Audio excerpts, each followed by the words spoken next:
Good day. It's the 4th of June 2026. I'm Klaas Prinsloo and welcome to the Eysterberg channel. The cases that I'm presenting to you today is cases that dates from 2015, and I decided to present it because perhaps we don't always understand the brutality of a farm attack and a farm murder. There's many facets about this phenomena that we struggle with in South Africa. And these three are included in the 3,000 crosses that's planted on the Eysterberg mountain in the northern parts of South Africa. I hope you bear with me. Not everybody likes blood and guts, but the purpose is to take the word out of South Africa into the rest of the world, to show you in words the brutality that is often encountered at a farm attack. The first case I'm presenting to you is that of Martie Bester. She was 66 at the time of her murder on January 12, 2015. When Kobus Bester received a call on Monday, January 12, 2015 that his mother's farmhouse had burned down, he never imagined what he would experience when he arrived on the scene. As he stepped inside the burnt remains of the once beautiful farmhouse, he almost stepped on her remains. He found her deceased body when he lifted a piece of burnt ceiling. On a spot on the floor, a small Bible lay between dried out maize stalks. Martie Bester lay on her left side in a fetal position, her body almost totally wrapped in newspaper. On the bed were 2 bags of wood. The wood, the maize stalks, the newspaper had the purpose of being set alight in order to burn Martie's body. Yet, the fire never spread that far, and she was found with a little Bible close, as if they wanted to burn the Bible with her. Martie was raped and tortured for days, then strangled and burned by savages who showed no remorse. Her life was finally ended on that fateful morning shortly after 6 o'clock, and the farmhouse was set alight. Martie was a Free State farmer in marrow and bone. Her farm Erfbloem is almost 10 kilometers outside the town where she farmed alone since her husband passed away 4 years prior to her murder. She farmed small scale with a handful of sheep and cattle. Her son Kobus recalled at the time, "She was a farm woman and just wanted to stay here, nowhere else." His mother was busy all day in the kitchen and especially her pantry. She loved cooking, he said. "My mother was particularly fond of fruit and vegetables and preserved anything she could lay her hands on." Now, a large soot-stained wall was all that was left of a pantry that had shelves from the floor to the roof. Those shelves were packed with all kinds of bottles full of stuff she had preserved herself, he recounted. She was a sentimental woman who had stored up very well, Veronica, Kobus' wife, remembered. In the spare room, there was a wardrobe with all of Kobus' baby clothes, his puzzles of his childhood, and even his old linen, she recounted. But now, Martie's possessions lay broken between stinky black soot, ash, and charcoal. Everything in the house showed signs of the horrible events: the fire spots, the roof holes, charred ceiling wood that showed all over the floors of the house. Standing in the mess and soot of what used to be his mother's bedroom, Kobus Bester struggled to make sense of the clumsy, pointless crime. They had tried all weekend to leave the house torched. Marty's half-burnt Hilux pickup truck was found a stone's throw away from the farmhouse, behind a ditch. It's impossible to drive directly there. His mother's pitch-black little Chihuahua, Gizmo, is still missing, but Cobus suspected that the dog died in the fire. 3 suitcases full of stolen items stayed somewhere on the yard because the thieves never claimed it. Mostly groceries, food, and bathroom amenities, says Veronica. They even stole her makeup. Cobus pointed out a plastic frame man, a typical nut-like Halloween toy, behind the door. The figurine bounces gently around a string at its throat. I don't know how that got there, says Cobus. It's definitely not ours. She would have turned 67 in February, he noted numbly. Motlakua Motiberi and Legotla Matatiel were arrested soon after the incident and appeared in the Tennyson Regional Court on the Wednesday after the murder of Marty. They were also charged with rape, robbery with aggravating circumstances, and arson. During the murder trial, one of the 2 accused, Motiberi, testified in the Free State High Court that he prepared food in a kitchen while the other accused, Matatiel, tied up, raped, and tortured the victim in her bedroom.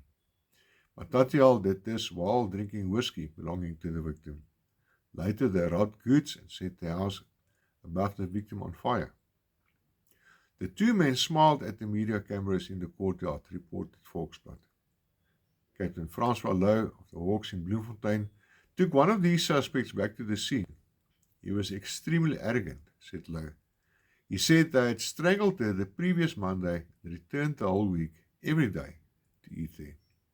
According to Louw, the men wanted to destroy the evidence. They started trying to burn down the farmhouse the previous Friday.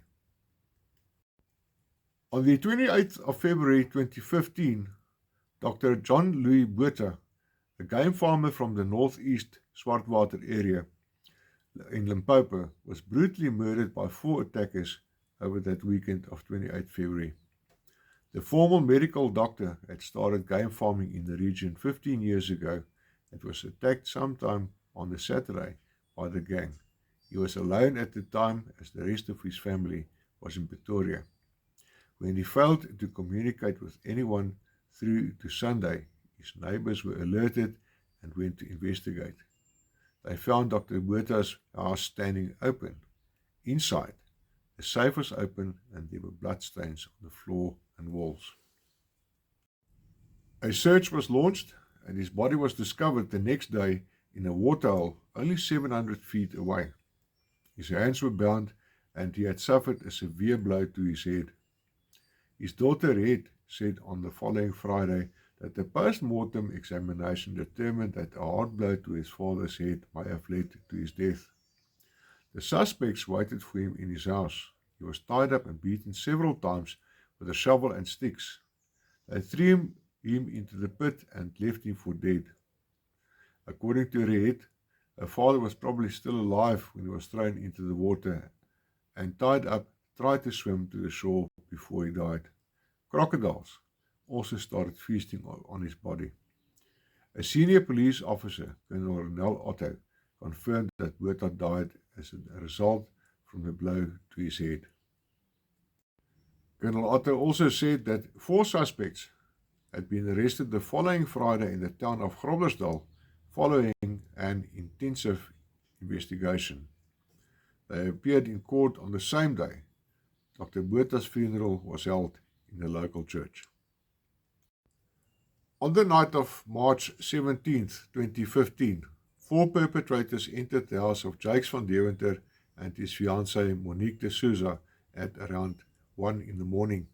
The attackers gained access to the house by breaking open the kitchen door and security gate, and the couple were attacked in their bedroom while asleep. De Souza's mother, Lynette, and the other children were in a separate bedroom. Lynette spent the night with the family because Van Deventer was going away the next day. In the bedroom, Jakes van Deventer, 35, and his fiancée, Monique, at that point 28, slept soundly. Next to the bed in a cot was their 3-month-old baby and Jakes' daughter from a previous marriage. She was upset as her father, a professional hunter, would have gone hunting the next day. As all hell broke loose, Monique woke up from Jake's screams. The perpetrators were attacking him with a knife and a screwdriver. With each stab, she could see blood gushing from the wounds and the content of his gut spilling out. Blood was spattering even as high as the ceiling in the room. The robbers also stabbed her with a knife and held the knife at her and Jake's 3-month-old baby's head while the baby slept in a cot beside the bed, demanding gold. One of the perpetrators told Monique to remove her clothes and underwear. She prayed as she lay on the bed. At that moment, she remembered the knife they kept hidden by the bed and turned on her attacker as he removed his belt. As she fought him off, he fell over Jake's body, where Jake lay bleeding profusely on the floor. This time she was close enough and managed to stab the perpetrator. As she fought back like a tigress, she even managed to remove the drawers of the bedside table and hit the men with it. In the process of resisting her attackers, she almost lost 2 of her fingers. After she drew blood of one of the attackers, they fled the scene. At one point during the scuffle, Van Deventer's 4-year-old daughter from a previous relationship came into the room and asked the men not to hurt her father. They told her to shut up and go to sleep. It was a miracle that the attackers did not enter the room where Monique's mother soothed the other children. An emergency service worker who was at home at the Roodepoort small building said, "I've been doing this work for a long time, but I have not seen anything as horrific as this. The house looked like a slaughterhouse due to all the blood." The murder of Jake Van Deventer came 2 weeks after Dr. John Louis Botha, 64, of Swartwater, was also killed on his farm. Immediately after the incident, Van Deventer said he was thirsty, so she ran to get water for him, also comforting their 4-month-old baby who was crying in the room. "Promise me you look after our children," Van Deventer said before dying. Monique had also lost her husband 4 years prior when he died of a heart attack. Hours after the couple was attacked in their home, one of the alleged attackers was caught thanks to excellent detective work. The Popo police said the same team of detectives who investigated the murder of retired Dr. John Louis Botha were hunting for suspects. One man was taken in for questioning soon after. Desert Lewis, Monique's cousin who assisted her in the hospital after the incident, later recalled that the house looked like a bloodbath. Monique was taken to St. Vincent Hospital in Bella Bella, where she received treatment for her injuries and broken fingers. Many thanks to Donovan Penaluna for all his hard work in maintaining a website which is a treasure chest of information and commemorates the loss of our farmers in its own way. Liz Woost for your research and pointing out these particular cases. Thank you so much. These were probably not the worst cases for 2015, but these 3 stood out. There are many other cases like this. Attacks that looked like a murder scene. An attack that looked like a bloodbath. Many people lost their lives in similar ways in South Africa. Please distribute this video where you are, share it with others. Please like, please subscribe. We need to get the word out there. And I thank you for supporting us in South Africa, the plight of our farmers. Thank you.